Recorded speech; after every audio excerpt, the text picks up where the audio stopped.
It is the Rhetoric Warriors podcast. Once again, complicated times require sophisticated techniques. Maybe we should learn some of those. Our politics got broken. People don't know how to talk to each other. So here's some instruction on maybe how to do some of that good stuff. I am Dr. Dan, escaped professor, used to professor. Now I just profess out in the world where people aren't forced to listen to me, and late night comedy writer. So I like to combine the comedy and the intellectual side of life. I'm the founder of Rhetoric Warriors.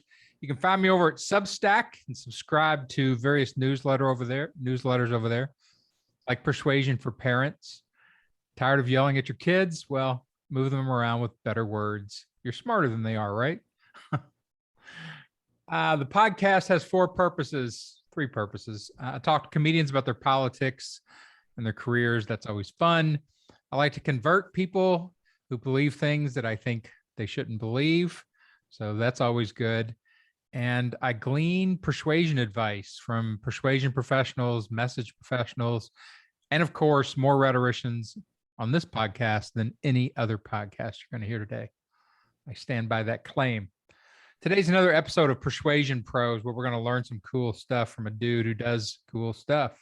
My guest today is the owner of Boston-based Snowrunner Productions. He also, as I understand, has worked as a mentalist or studied mentalism. He's been a marketer and an exec producer of many flavors, including building Snowrunner video games. He does a lot, which is going to give us a lot to talk about. Will Brierly. Hi, thanks for having me. Good, man. What's up with you? Yeah, it's a Friday afternoon. It's pretty nice out today. I'm getting over a cold and feeling better. So Boston always has that winter kind of like just lurking over here, right? Like, totally. We're just waiting. Just waiting to get you.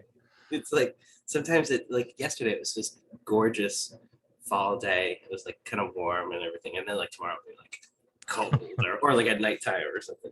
But I don't know. Yeah. But it's good. I've been to Boston for a convention during the middle of the winter, and yeah, it's one of those things when you get off the plane, you're like, oh, this is aggressive. Yep.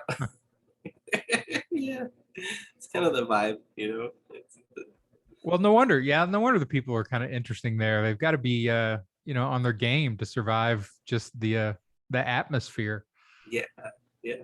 It's like a interesting kind of vibe. Like, I feel like it has kind of like a gruff sort of like outward look to it. Like sometimes people are like, oh, people are jerks and stuff, but like sometimes it's like I think people are kind of shy a little bit too, and put on that sort of like thing, or it could just be confused for being a jerk. But it's like really, most people are pretty nice and stuff. But it's like it's got a tough edge a little bit, Yeah, I've always liked that. Everybody I've met from Boston, I liked. Like I've had a lot of friends across the years who are from there and from Pittsburgh. I just find both I love Pittsburgh. Chicago too. Like just those cities just spin out interesting people. Yeah, those are all cool cities. Yeah, for sure. So let everybody orient a little bit here and tell us a little bit about the background of Will Brierly, and we'll wander towards the current minute, but start with a little bit of where you came from.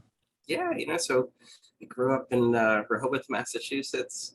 My parents owned canoe and kayak stores. Really? And, yeah, and so I grew up around boats all my life, and somewhere in the middle, I started playing rock shows and stuff in high school, and that was like mostly either working at the canoe store or doing performances.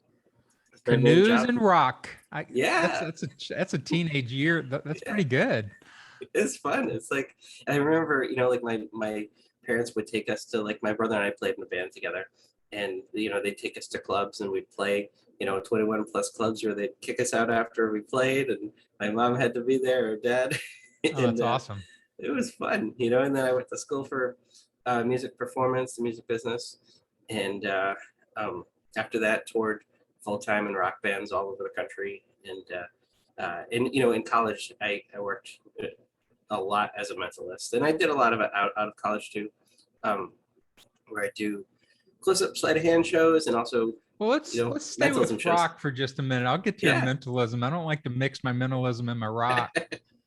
They're So very similar in many ways. yeah, well, it's all performance, right? And once you get Yeah. behind the scenes of any performance form, you're like, oh, a lot of this is constructed. It has a lot of mechanical technique in it, and that's fine. Yeah. So Yeah. you were a rock guy. Like I see a lot of this in Austin. There was a couple of young kids who had their own little blues thing going, both guitarists, and one brother played the bass here and one played, the lead guitar. Man, they were just awesome. And I've Yeah. just watched them progress, Yeah. into like adults. But Austin's really good for that because it's got that sort of scene of people who move here to do just music. It's so good. So what was the name of your rock band? In high school, there was one called 40 Men and a Llama. That was the one with my brother.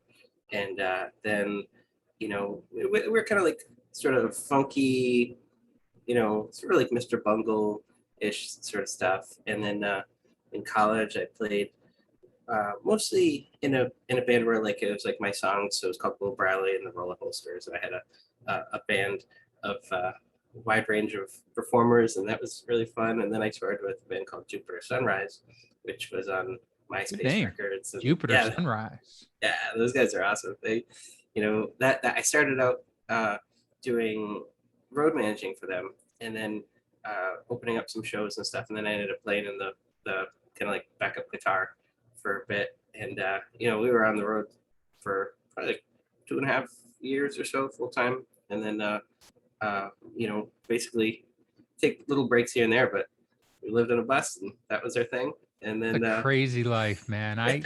So I did road stand up for a long time. And I remember once doing a radio show, Bob and Tom show up above Indianapolis. And they got, fairly big names on there a lot of times. And some of them were fading stars, but the guy who sang Ain't Missing You, can't remember his name, but that was his big hit.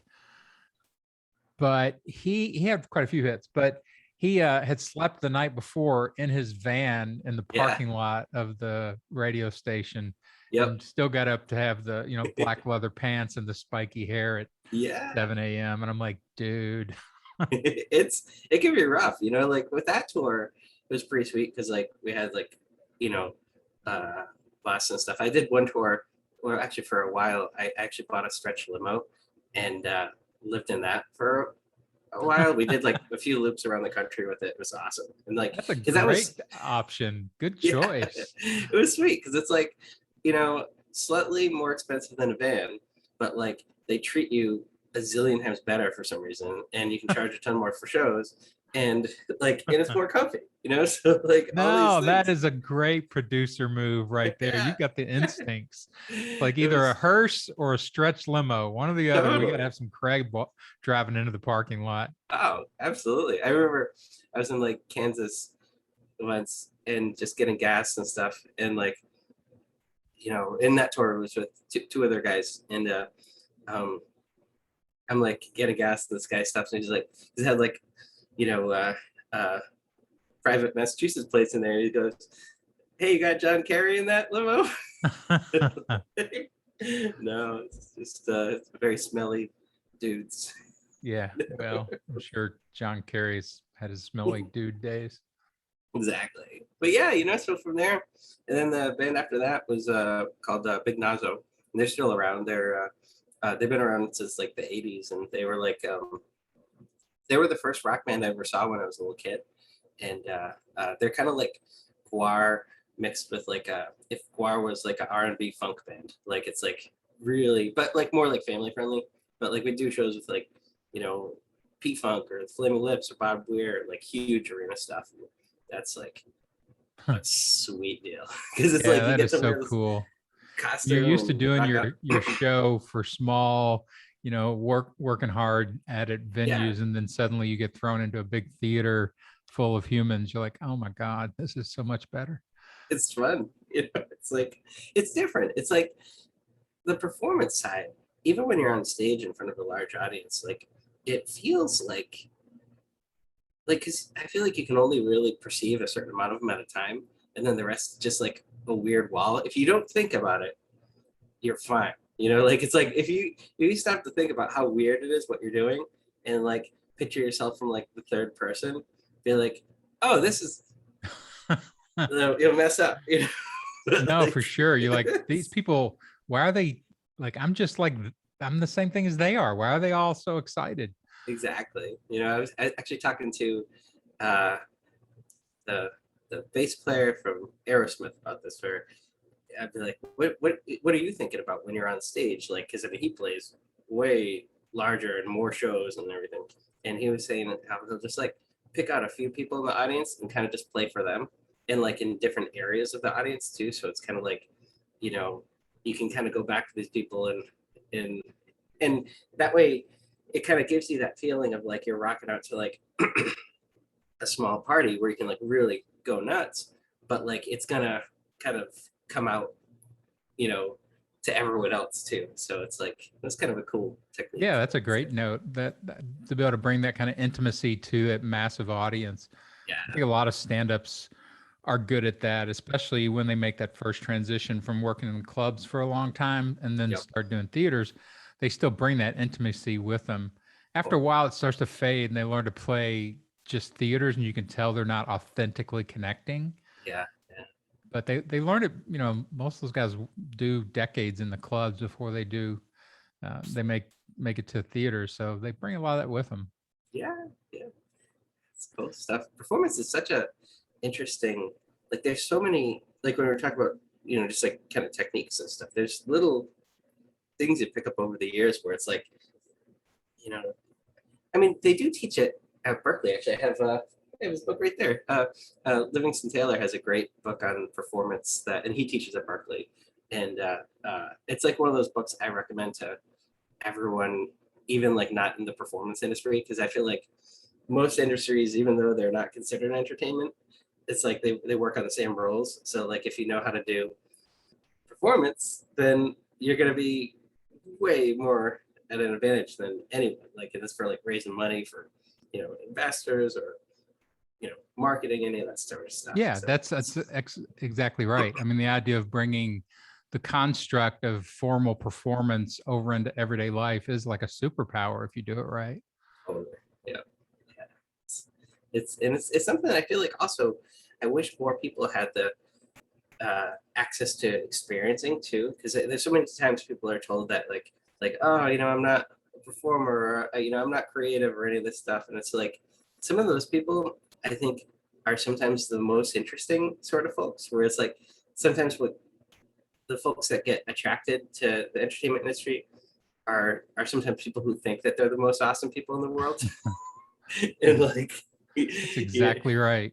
yeah, and sometimes they are, you know, but like sometimes it's just like oh man, like I want to hear this person, you know. So it's Yeah, I've seen this a lot again, like in amateur stand-up, where when I used to go to a lot of open mic nights and just hang out at clubs, you'd watch people and you'd go up and like, man, they're not very good.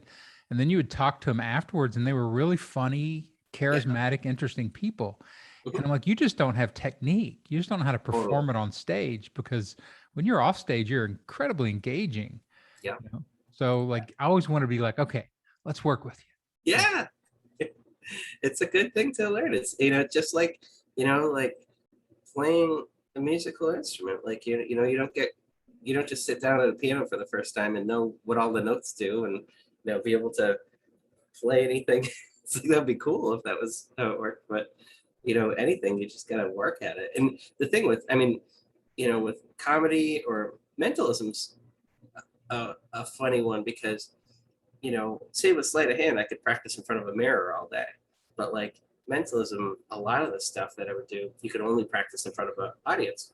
So like, or you know, like I wrote a computer program that, you know, I could practice certain techniques for, but like it's never the same as like actual you know, hours on stage.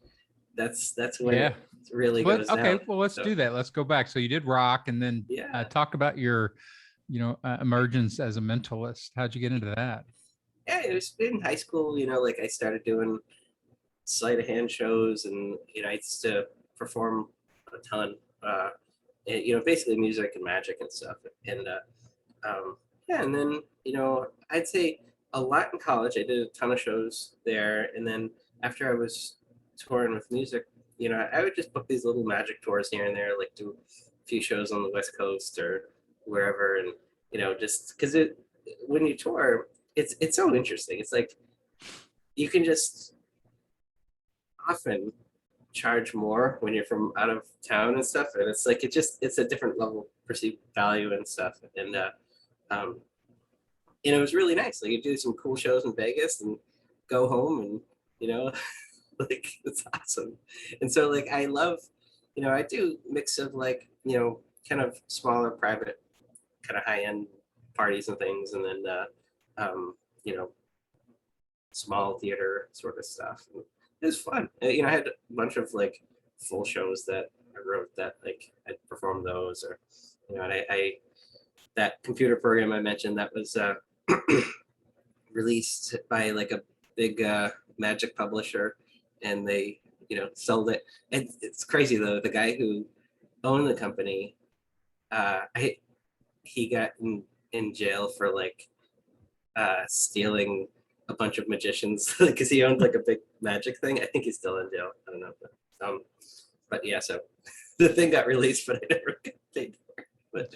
But I made it for myself anyway. So you self-taught yourself magic and mentalism like in high school? Yeah, I mean, I read tons of books on it, and there was the John Hay collection at Brown University. Is like, so I grew up in Rehoboth, it's very close to Providence, and the John Hay collection is, I think it's like one of the top 5 largest collections in the world, and you basically go there and they'll say, you say, I want these books. You look them up online, and then they lock you in a room. Whoops. Oh, that's it. There we go. Did I lose you? I got you. Okay, cool. It was my thing just unplugged for a second.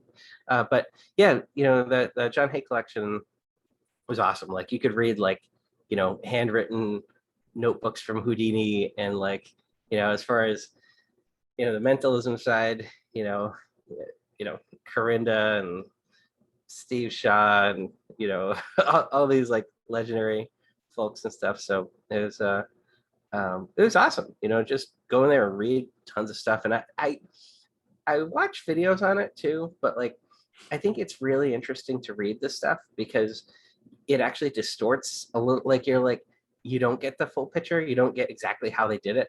And in that, you sometimes come up with your own variation of it. Like, cause I've been like, oh, this is the thing I read in here, and you meet another magician and they're like, that's not how you do it. This is it. It's like, I don't know, like if it works, but like, it's just cool to like get that kind of distortion on stuff.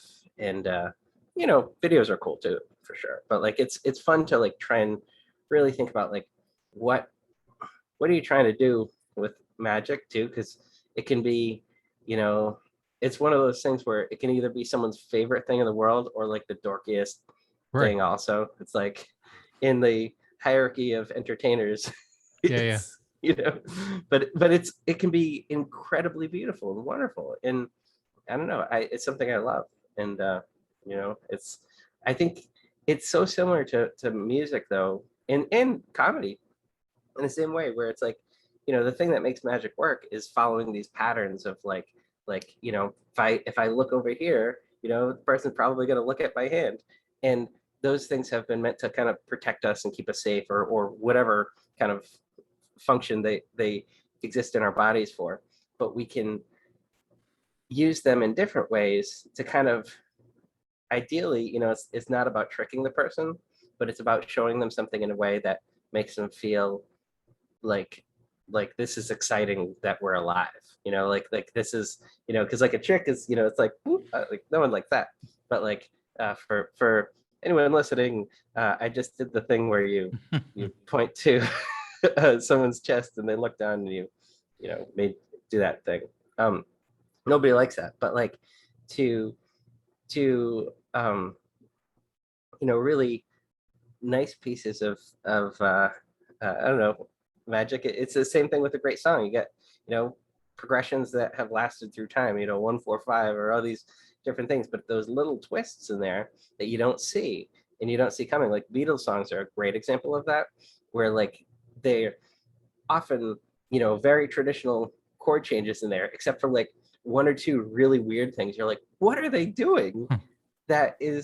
How is this possible? And when you break down the song, you're like, there's some funky stuff happening here. And it's those little like things that surprise us in life that take us out of that pattern, that when we're out of that sort of, like, we follow the pattern and we follow the person into it, and you see a twist, and then hopefully they've gone on your adventure or whatever with you, and you've been glad that they did, and that can, you can make people feel all different types of emotions with it. And I think when you learn that stuff, it's important to like really keep in mind that these are people's emotions or lives, or in the case of like, mentalism, you can mess with people's memories, and like it, or the way that they perceive things and what they think is real or not. So you got to be really, kind of thoughtful of that stuff and not be a mean. Well, and I talk about this a lot in rhetoric, because as soon as people find out that I have a PhD in rhetoric and I work in persuasion, they immediately want to turn it into defending themselves against manipulation. Yeah. And I'm like, that's a whole world of unethical persuasion techniques. Sure. Mhm. So, but that's a subworld, and it's a smaller set than, all the sort of ethical techniques. And it's not what I do. I teach Totally. people to counter those techniques, because, once you turn those loose on the world, which is what's happened in politics now. Mhm. Yep. Once you loose all the propaganda techniques, all the sub manipulations and all that, you can't have reasonable discourse. You really can't run a society like that, because nobody can trust to talk. And once that's gone, man, you really don't have any technology for getting along with each other. Exactly. That's like, and it's a large amount of the technology is so optimized just for engagement right now, and it's just meant to keep you there. It's just a slot machine. It's like, so they can keep showing you some ads here and there.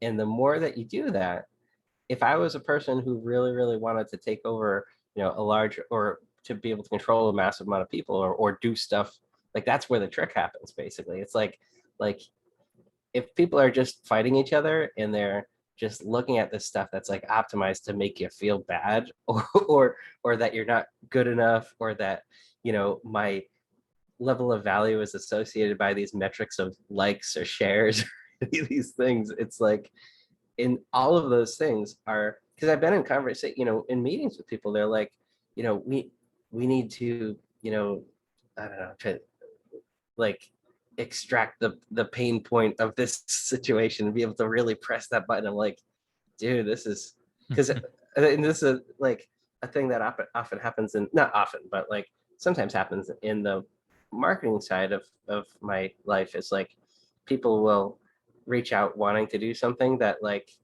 is a real thing that I'm not into. And they'll, and you get invited to these meetings where they're showing you this stuff, and like, that is not something that I'm going to be working on, it's Yeah, like, it's just, no, I totally get it. So, okay. So you did mentalism, and there's plenty of stuff we could talk about in there, but just sort of keep going as an overview. Like, so then you got into, was it marketing first with your company?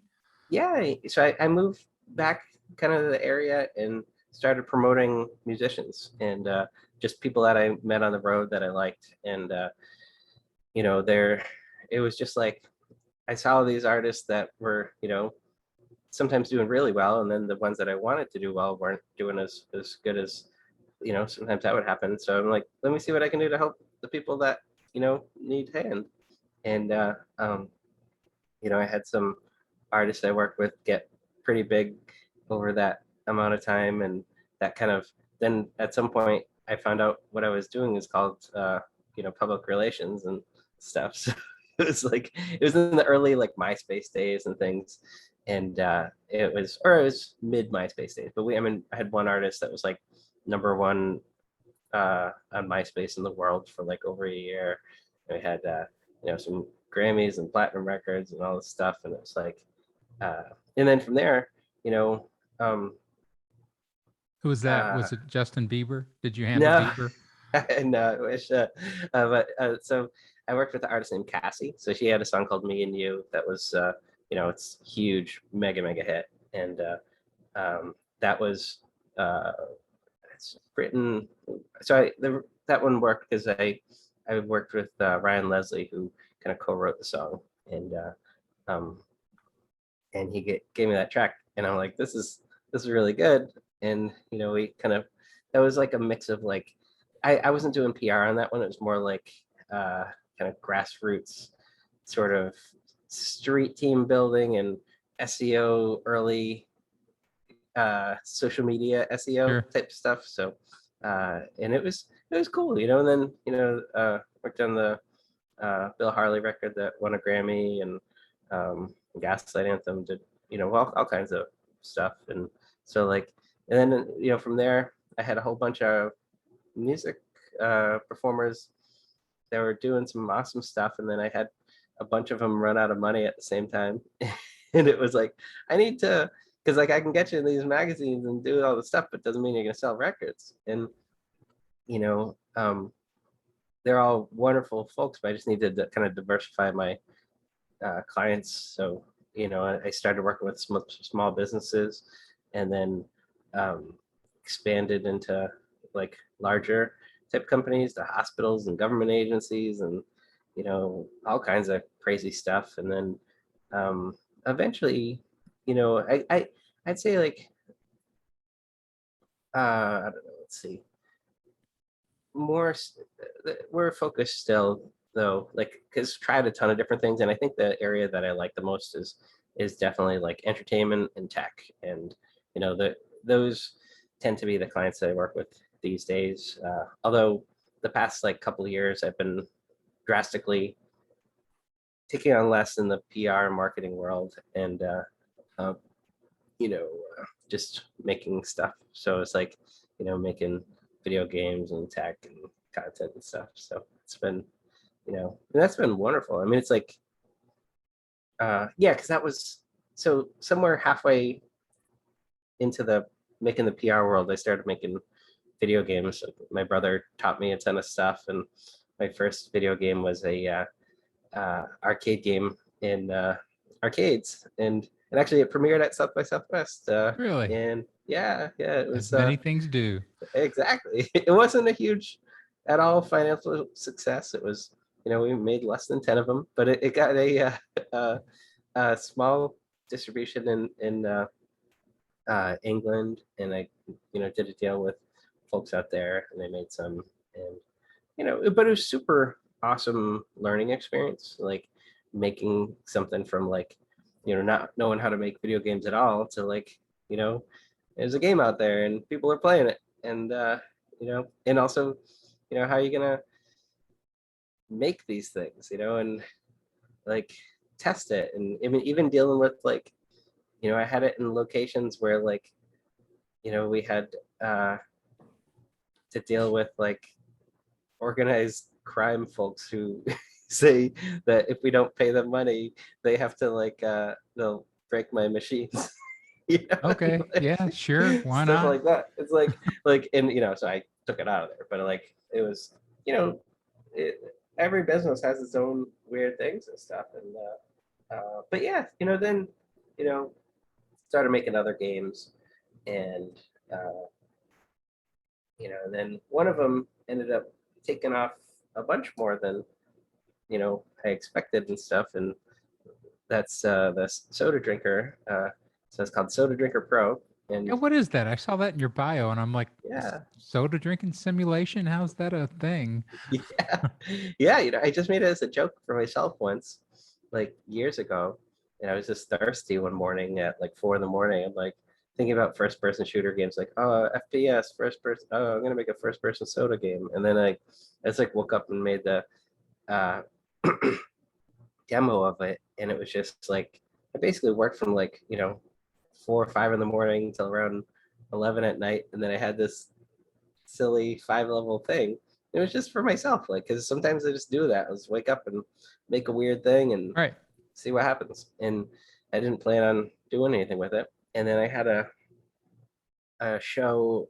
I was actually with Andrew WK was performing at it. It was um I was premiering this other game that actually never came out, and at this event, and this guy came up to me and was like, mentioned that he had a soda drinking club. And then I was like, oh, I made a soda game once. And then that was like basically the extent of our conversation.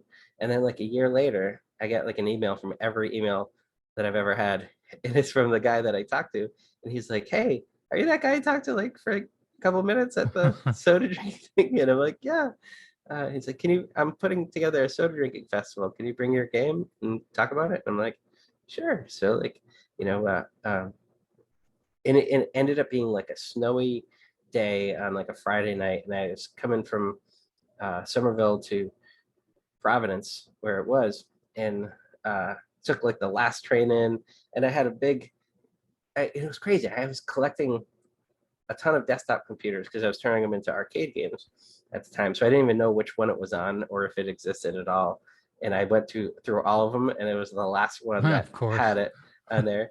And like then, we go to take the train to Providence, and because it was too snowy to drive, and none of the taxis would take us to the place because it was too close. So we had to like run through the snow to get there on time, holding this big, desktop computer, and just made it in time. And we put out, gave a talk, and it was really nice. And it was, such a wonderful event. I was like, whoever's going to like a soda festival in the middle of a snowstorm is gonna be awesome, and I want to meet these people. And Yeah, like, that's you've committed to your soda yeah, experience. exactly. And it was awesome. There was like soda poetry and soda movies and stuff, and a great selection of sodas to share. So What a crazy niche. yeah, it was awesome. It was like, and then it went over well. And I'm like, I'm gonna take some of my kind of marketing PR resources and see what else we can do with this. And then like, the next day it was in Mashable and Wall Street Journal and all this stuff. And in it's been one of those things. It's been such like a pleasure to like kind of keep going. Like last year it was featured in the Moscow Museum of Contemporary Art. It's been used for like medical devices, and we've actually launched real sodas, and all kinds of stuff. And that's been super fun, and Yeah, and that's cool. I mean, I sometimes think of those as like little creative bouillon cubes, right? You don't totally, know what it is, but there's some intensity to it. There's some kind of, it densifies something that yeah, hasn't been quite tapped yet. And when yeah, people find it, they're like, oh, I'm going to open it up. yep. And like that game in particular was meant to like really, like, on the surface, like it looks like it'll give your computer a virus. It's really bad graphics. It's slow. There's nothing to, like all you do is you walk around, drink a soda. You can't die. There's no enemies. There's nothing. It's like, but it's like the whole process, and you could play the whole game. It takes, you basically walk around to like a world, and the left mouse button places soda in your mouth, and the right mouse button sips it. When you finish the soda, you beat the level. And there's bonus sodas that you can pick up. They don't do anything. It just goes bonus soda, and that's it. And like Bonus soda. yeah, and then there's 140 levels of that. So it takes about like hour and a half to beat the whole thing. And you could do that, and that could be your experience. And I wanted that to be, even though it's like it's slow, it's meant to be like kind of like an emotionally challenging game, because you're like once you get to like 50, you think maybe it's going to end at 50, and then you get, oh, maybe it'll end at 75. You're like, what? Why does this keep going? and like every single level is a different song and all these different things and stuff. So it's like it gets you, hopefully. And then some people hate it. That's fine. But then also in the second level of the game, there's a secret passage where if you walk into that, it unlocks a game that's actually 10 times bigger than the actual game of Soda Drinker. And we never barely talk about it. And it takes about 40 hours to beat. And it's this gigantic, hand-drawn, beautiful, sort of crazy world that like you could only know if you know how to get to it. And then when you beat that, it actually connects the worlds of that game's called Vivian Clark. It connects those worlds, and you realize why you were drinking simulated sodas in the first place, and it's all this big connected sort of thing. Look at that. All the Yeah. subterranean discoveries and story that they give people so much pleasure these days. Yeah. It's Yeah, it's fun. kind of fascinating. I grew up in a world without video games, really, and Mm, then my son, has been in them since before he could have the dexterity to play them. He used to sit on my lap and we played a yeah. Batman game, and I would have to Nice. move hit the keys for him, and he's just absorbed it all. Now he works in video gaming, and No way. Nice. yeah, he works for Psionics and Rocket League. Yeah. Oh, so good. That's Yeah, and game's I awesome. look at that world and I'm like, oh my god, I'm just Yeah. not oriented here at all. But it's fascinating to see. So cool. It's like my son loves playing Rocket League too. So it's it's it's such a neat medium because it's like you can do visual arts. There's so much like kind of storytelling and music and interaction and timing, and it's just such a wonderful, fun thing to work in. It's like Yeah, it's I've always wanted to try to combine some of my worlds with that stuff. I just don't know that world at all, and yeah. like learning rhetoric.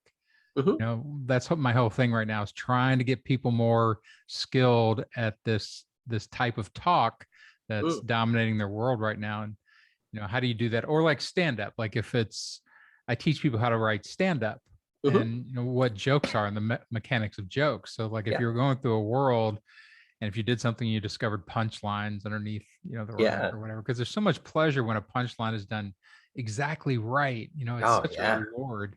yeah. It's like it's, you know I feel like the bands like the game Rock Band or Guitar Hero did a great job of like, even though you're not necessarily learning how to play guitar from it, you're getting the dexterity in your hands to be able to like do these moves, and you're also getting that satisfaction that like I feel like it's like a gateway drug to learning music, and like stuff like that I'm fascinated with. Like that's actually been a huge focus the past couple of years. Like before the pandemic stuff, I was producing a show, off Broadway show, and it was powered by an AI bot that I wrote that basically performs a show. And there's actually a procedurally generated stand-up comedian in the show too. And but he performs this show with like real people on stage, and the idea of it is to basically be a really good improv partner that can kind of set people up for having an awesome experience on stage. And like that's something I feel like is just I've gone through a lot of different iterations of that sort of, even with like that uh mentalism computer program years ago. Is like how can you create entertaining things that are teaching you ways to communicate, or to interact in ways that like we do, we don't get to all the time. Like for the mentalism one, that was a computer program called Sound Reading Trainer, where it was like there's a technique in mentalism. And sorry to if there's any I'll do it. mentalists, The more micro, the better. Yeah, go yeah, in. like any mentalists listening, I'm sorry to reveal this secret that barely anyone ever uses, but but there's a technique where you can, have someone write something and know what they wrote based on the sound of it. So it's like, but it's a really difficult thing to practice because everyone writes differently, and of course it doesn't always work. But it's kind of one of those last ditch things where like a thing you're trying to do a couple other things, and some of them don't work. This is a way to do it, and if you just practice it on the same person, it won't. You'll know what their number nine sounds like.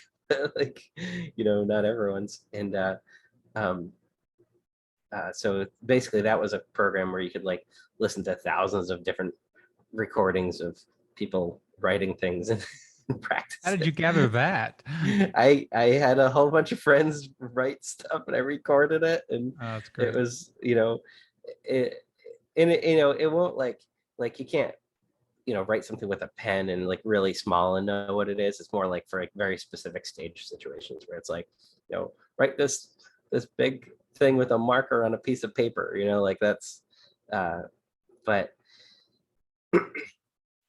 I love, like that's been such a kind of focus over the years of like how can we make technology and pieces of entertainment that bring out interesting things in the way that we interact with each other, or ourselves or the way we think about ourselves, and you know, that, and with technology too, like how do we, like with the AI show that was called Deep Learning with Meryl Gramble, and I'd have people beforehand be like, what are you trying to, take our comedian jobs or or whatever. I'm like, no, it's like because I understand the threat with that stuff, but like, I mean, we're not even close to that. Yeah, it's But it's like fine. It's yeah. And it's like it's more to like I think it's interesting. Say for example, when you're doing improv stuff, there's often like you could probably make a list of like 500 things that an audience will recommend, and it's going to be one of those things. Yeah, pretty much. And like, with doing that sort of stuff with the computer, it takes places and things. It takes things in places where you'd never expect, and also in places in your own mind and memories and like thoughts that you haven't thought about in years, and the stuff is still there. And there's a lot of language techniques to be able to really dig out some of those things and be able to experience them, or to go deeper in it. And it's a wonderful feeling to even think about stuff like that. Like there's a game that I released last year that it's another one of those, I just made it for myself, but it was like right at the beginning of the pandemic. I just like put it out, just be like, because it was helpful for me, and I'm like, if you want, pay what you want for it. But it's because it's a very simple game, but it's called Find the Letter H.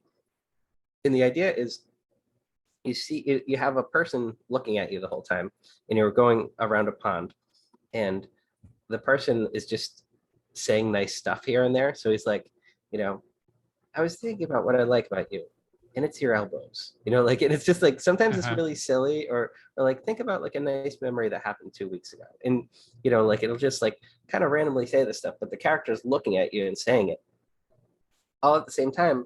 There are letters over his head that keep on randomly flashing from different letters, and, at a very like kind of slow pace.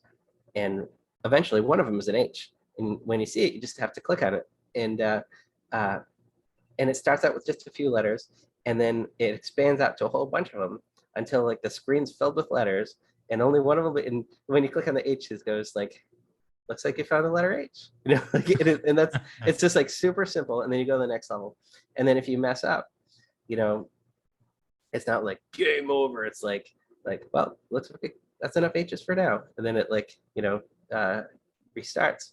But the goal of that game is, the only way that you can be good at it is basically relax your body and like expand your peripheral vision as this is happening.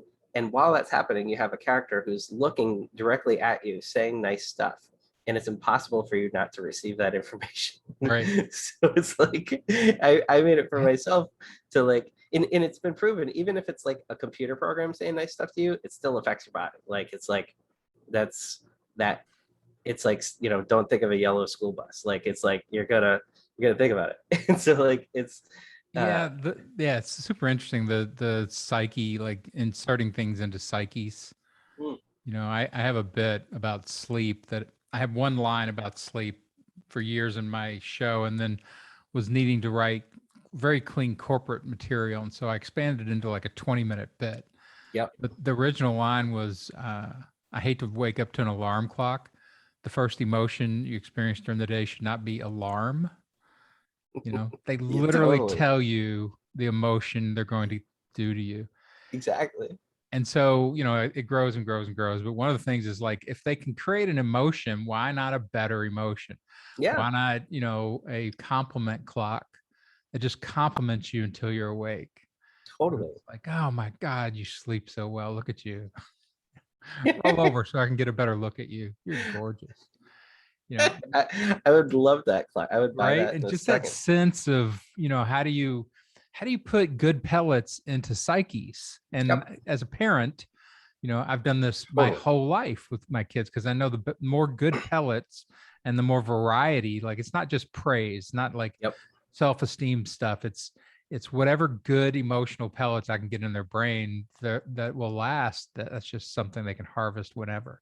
Totally. That's like, that's been such a fun, neat thing to like kind of strive for with my son and everything, and feel like, what are these like, because with learning anything too, it's like, if you can get people excited about learning, then you don't have to like, be like, oh, time to practice. Like, it's like, you know if they love it, like,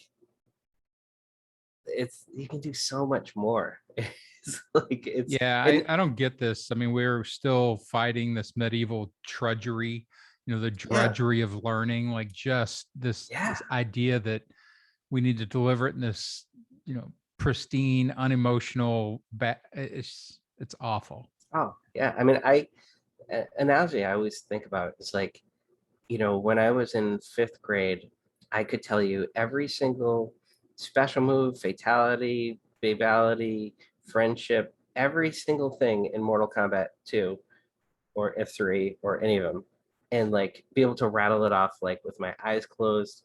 And I couldn't tell you any of the elements of the periodic table. And it's like, that was taught to me at the same time. And I'm not saying my teachers are bad or anything. I'm just saying Mortal Kombat's better at teaching. And it's like, even though that's not super valuable information at the time, it's actually has come in handy quite a bit, later in life. But like, it's Well, it's a um fully dimensional experience. Like you're yeah, getting a story, you're getting visuals, you're getting audio, you're getting characters coming at you, you're getting change totally. and variety, all the things that the brain loves. Yep. Instead of Yeah, verbal instruction from one human being who's usually not a very good performer.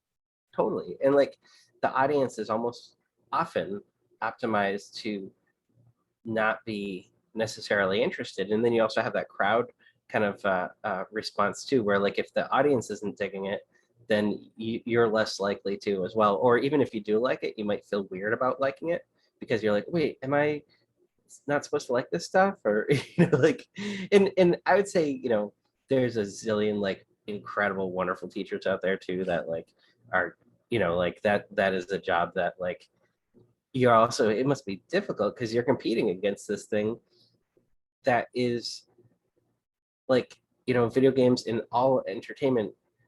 When we grew up, we had whatever we had in the library, and small amount of things on TV and video games. you know I took my son to his first music store ever last week. He'd never seen, like, like, he's seen records, but he didn't, like, he's used to, oh, I want to listen to Schubert. Like, here, I can just Yeah. put it on Spotify and instantly listen to everything Yeah. he's ever written. It's like, oh, you want to play a video game? There's 16,000 of them on my SD card on my phone, from everything from Atari, 2600 up to, Sega Dreamcast, and that's just sitting on my phone. It's like, it's insane. Yeah, it's fascinating. Again, I always run like 50 different projects, but one of the things I've taught before, and I have taught it to non-performers, non-stand-ups, is entertainment for educators, Mhm. like how to compete against a cell phone. Yeah. And you can do it. Like you can even do it just as a live single person using the verbal channel, Mhm. but you have to optimize everything. You have to know how to engage. You have to know how to ask questions. You know, have to create story and drama and conflict and all this stuff that will force somebody's brain off their cell phone Yep. into the moment. And it just it has to be very well produced, and it has to be taught, because Totally. mediocre performance will lose to that cell phone every time. Yep. It's like, and like, a pretty good performance in a live situation can win people over. Like, it's like, you don't need the best tech in the world. Like, you like a Chuck Berry song, or like, that's recorded on 4 tracks, and it's still awesome and timeless. It's like it's there's you know or I don't know, Johnny Cash, or any of this stuff. It's Yeah. like, it's just like, if it's good, Right. you don't need the orchestra, but it's like, but sometimes the orchestra's great too. Well, that's why I'm interested in talking to people like you. You and I have both worked in different areas, but you're constantly gleaning the things that will make this palatable and engaging and cool and fun for the audience. That's what you do as a producer. You're just grabbing as much as you can. And when you see something good, it's exciting. And Yeah. I've seen this a lot with stand-ups. So I've worked with tons of young stand-ups. Mhm. And there'll be one thing in what they do that is just so kinetic and valuable. I'm like, if we can get everything else out of the way and Yep. make this what you do, everybody's going to love it. Yeah. And then it becomes a challenge of working with the performer to get them to accept that and stop doing all this other stuff. But when you see it, when you can discover those little glowing golden nuggets of good, it's just what a great moment. It's my favorite thing. It's like when, and it's across like all, everything from, entertainment, business, everything. It's like when something is like awesome, it stands out. And it's so true. Sometimes you have with performers, or it's easy to be like you see the thing that they do that's awesome, and they're like, oh, that's easy though. I do that all the time. And and it's like, no, just keep doing that and do it like awesome. And don't try and do the other stuff yet. Because like once you have an audience that like loves your stuff, and and it's a real audience, then you can kind of, you've got some wiggle room. And if they're, up for like, like it might be a tougher sell, say, I don't know, if like for, like if Gallagher, who's known for, physical prop comedies, like now doing this like really, like, I don't know, totally different thing. But that worked for him, and it was like a really, like that was his thing. And he didn't try to like change it too much, like I feel like I've I feel comfortable in the stuff that I make, but I always want to make it better, and be better at doing it and stuff. But like, I kind of, have an idea of what the people that like my stuff, and like you know, they, uh, what they like about it, and Yeah, and I think that's important, like to know yourself and what you're strong at. And it's not that you have to just do that the rest of your life, but just yeah, realize what you've got. And I've got a totally. friend who played horn in a pretty successful band, and they played blues and funk. Mm, And yeah. I can't remember the name of the band right now, but they were on Letterman and a bunch of stuff. Mhm. And then the lead singer, who was, the real talent and the sort of big personality front guy, decided he wasn't interested in blues and funk right now and just started playing like hardcore punk or something, Yeah. and just wasn't nearly as good at it. Yep. Or people weren't interested in that from him, whatever it was, but just destroyed the band. Yeah. They went Yep. away. Yeah. It's tricky, it's like, and I understand like the wanting to, like I've been playing piano a ton lately. I'm not that great at it. I'm getting better every day, but I'm totally not ready to go on stage with it, and I'm not going to be like, all right, my new thing is I only play piano now. Like Yeah, it's like, and you see a lot of artists that, like singers or something, they'll paint and they're pretty mhm, adequate painters, but they would yeah, never have been a famous painter, but they're an incredibly totally. famous artist in this other thing.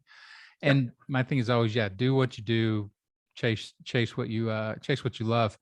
But when you're trying to make a living and you want to be a professional, understand what you found. That is Totally. not, don't just say, well, it's simple, I can do it. I'm like, I know, but nobody else can, Yep. you know? Exactly. One good exception, I guess, Steve Martin, excellent magician, comedian, and banjo player. It's Yeah. like, but he went at it always from performance too. Like he's just a great performer, and he's got the chops to do all this stuff. It's Yeah. like He's multi-level for sure.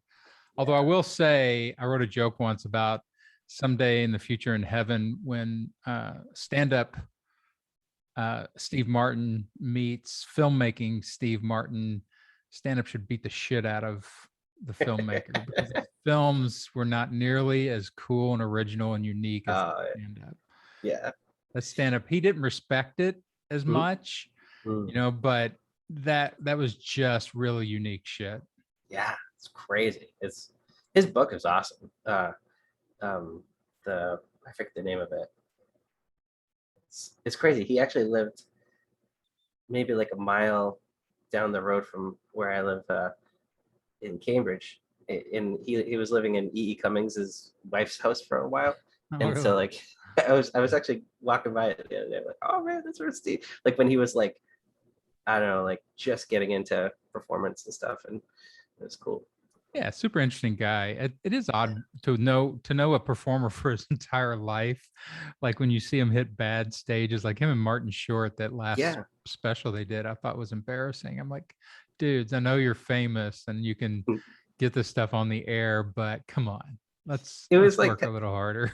kind of like cute, like it was like weird, but It was weird. yeah, it was. I didn't watch the whole thing. It was like I feel like if I was there, I've been into it, but it was like it was it was interesting, but it felt like a lot of like kind of like Hollywood jokes, like Hey, you know. but yeah, that's I guess their lives too. I mean, Yeah, but as you know, as a producer, and I've run into this a lot because I have a high bar when I learn what's good, and especially in stand-up, I've written for a lot of great stand-ups. I've worked with a lot of great stand-ups, and when you see it done so well, you yeah, want everybody else to reach for that bar, and yep, when they don't, but yet people love them, you're like, come on, guys, totally. let's all raise our game a little bit here. Yeah, yeah, that's true. That's definitely, you know, it's it's it's good to see like when people can push like the people to the next level of stuff like that. Like I was actually doing a show. I helped uh, put together uh, the Ding Ho 40th anniversary show, and it was for like Barry Crimmins and his wife and everything. And then Barry, I worked with him a few times, and didn't know him super well at all. Like just basically be like, all right, we got this interview for you, and you do it, but he was cool. But the thing that everyone says about him is like he would always like push people to like whatever you're doing, like get to like really get to the art of it and like make it so like this is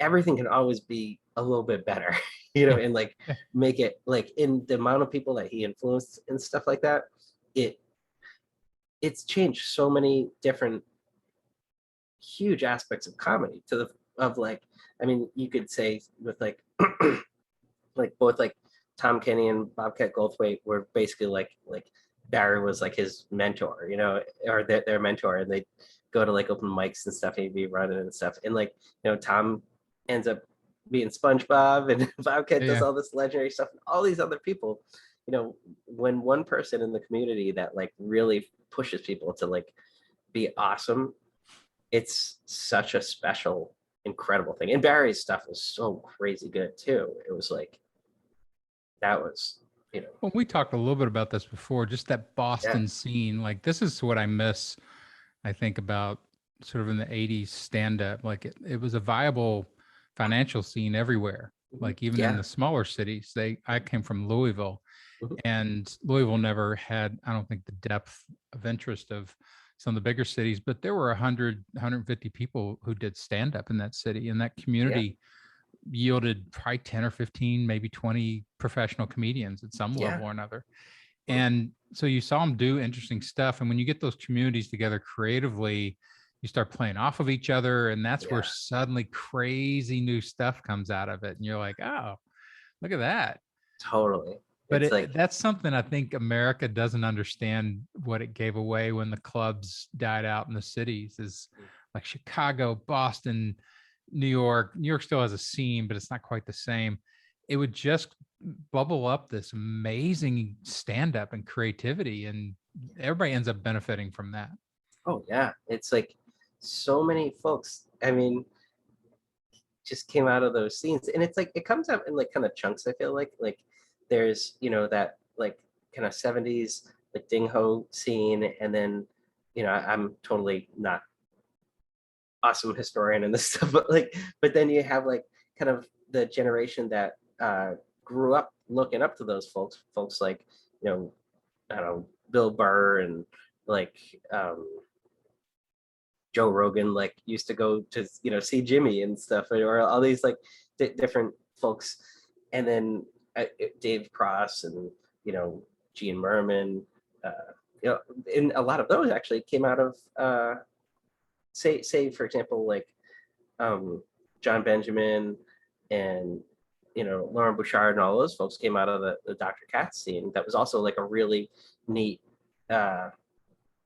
example of like someone who really pushed and brought the best out of people, which Tom Snyder, who is like created that show, and that was like he got the people together and made an incredible Jonathan Katz, and it made incredible show that launched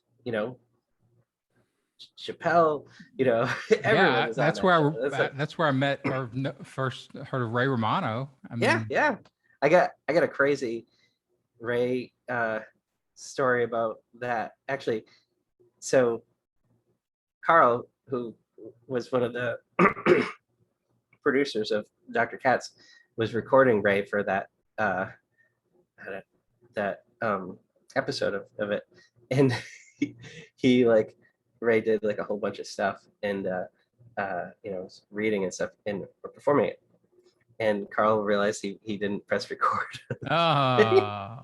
But like and this went for like a little bit, so Ray didn't know that, and I might be getting the story wrong, so Carl, if you're listening, sorry.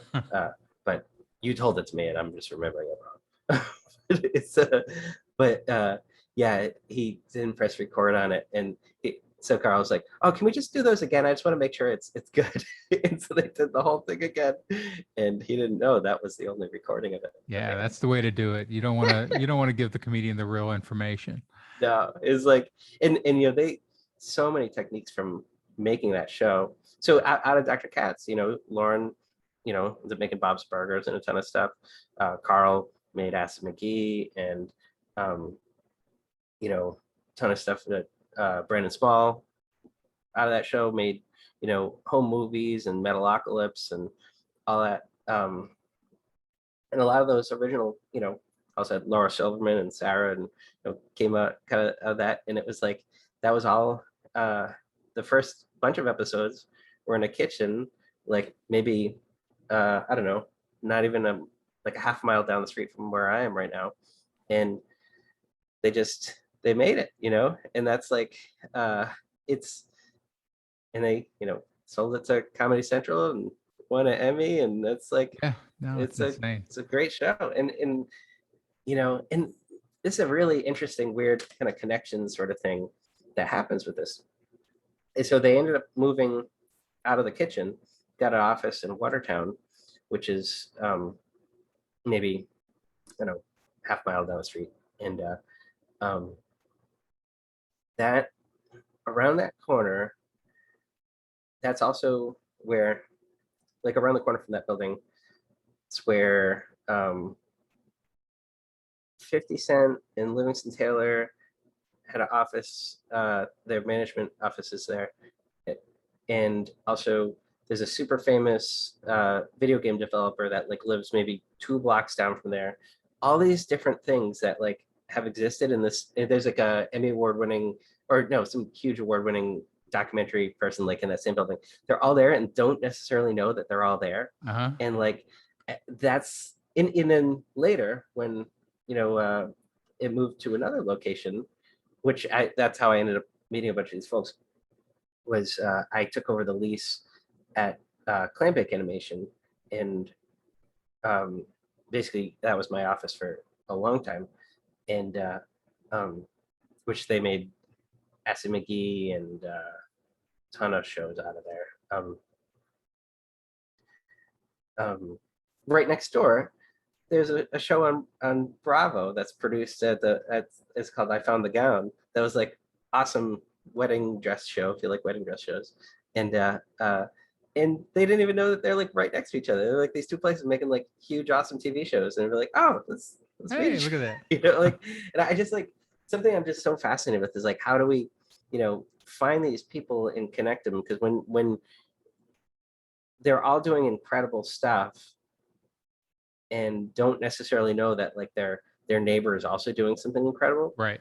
And I think when they do meet each other, you get so many interesting, wonderful things that can push the limits of a medium, whether it's, good example for Dr. Katz, that show, Tom Snyder, who made it, he had an educational software company before that, and made some of the earliest educational software for like, I think he was like the first um, third-party developer for Apple. Like he made incredible stuff, but like thinking about that and then thinking about, entertainment, I don't know, you can, it takes things in really interesting, neat places. And it's kind of like the equivalent of like the random thing an audience throws out at an improv show or whatever, and then you got to go with it and you see where it goes. And sometimes it's nothing happens, and sometimes it's wonderful. And Yeah, I think that merger energy of things, and this we met on Lunch Club. yeah, And so clearly we need Lunch Club for creatives, that it's just, people sort of looking around. Like I remember here at the Austin Film Festival, I've been a panelist down there for years, and they come out with a book of all the people who are going to be there, all the writers, producers, actors, and everything. And they've got a picture and a bio, and you can just sort of look through it and see what they've done. You're like, oh, I want to meet that guy. I yeah, didn't know that he was going to be here. But it makes it instantly social in a way that you're approaching people with information and mhm, a picture, and then they're wearing a badge. So you yeah, know where they're going to be and you can talk to them. And it creates this synergy of creativity and stuff like that. Yeah, it would be nice if there were a yeah, lunch club for creatives. yeah. It's like sometimes I feel like the creative world, it's it's not as open to that to a certain extent, or not necessarily open, but it's like when you compare it to like say like the startup or tech world, where people are like, I want to meet people and do this stuff. It's like sometimes I meet people in the entertainment world, at least when they're starting out. Sometimes it's like this, like it's no, I need to think about myself in this. Like it's like I need to get to the top, and or whatever I'm going for. And what they don't realize is like if you come up Yeah, it's together, that's yeah. always how it happens. It's like Well, that's how you yeah. get those pockets of people. It's like And it's one of the fascinating things, I think, like in stand up, once you get in and you create a community around you, you have that sort of first natural community that grows up of people that are about your same level. But then if there's a professional layer in the community, you start, meeting those people, and it just elevates everything. And then if yeah, you get out in Hollywood and you start, like I was a writer out there, and so you meet all the other writers on your staff, and then the people they hang out with, and suddenly you've got these mushrooming colonies of yeah, people, and that's how you stay busy, that's how you stay engaged, all those kind of things. And for so long it's been locally based, like regionally based, you had to be mhm, there. yeah, But again, things like Lunch Club, suddenly you and I would probably have never talked, totally, you yeah, know yeah. It's like it's so neat when opportunities like that can, I don't know, happen. Like it's like it's and I kind of like that's where I find like hanging out in like sort of, because Lunch Club, I mean, there's some actually some really cool entertainment folks on there for sure, but there's also people that from all walks of life, and I think like it's all fascinating, and I think being open to like the possibility of any of it is so, especially so much better for networking than like being like, I need to, yeah, like like I this is a transactional conversation right, where, yeah, like we have yeah. I think that exchanged business diversity cards. is definitely one of the things that it offers. I Yeah, agree. yeah, like, Well, cool, it's man. so cool. I've kept you here for over an hour, Oh so my God, that's been quick. yeah, it's like I said, I always enjoy these conversations of kind of I know people just a little bit, and then like discovering your biography and the things that you've done just has a good energy in it. So Me I too. super appreciate it. Thanks for having me. This has been awesome. So Yeah. Any promotion you want to do? Anything people can go find? Let's see. If anyone wants to check out my latest video game, it's called Retired Men's Nude Beach Volleyball League. And, Solid title. yeah, and it's a heartwarming story about kind of life and volleyball, and it's totally like on the surface it looks like, oh my god, this is gonna be crazy, and then you're like I'm like getting like emails from folks that are like saying they cried at the end of it. It's like it's a it's a different vibe than what people, and that's the whole Uh-huh. goal of it, you know. It's like Sure. but yeah, so that game's out. It's on Humble and it's coming out on Steam in a month or so. And but yeah, that's you know I don't know, Cool. Yeah. or feel free to say hi on Twitter too. My thing is at Soda Drinker Pro. So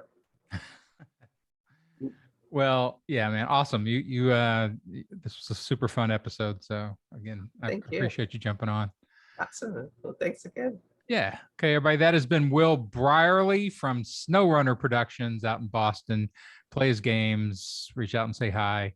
I'm Dr. Dan. We will see you again next time. And as always, get out there and persuade some people. They need it.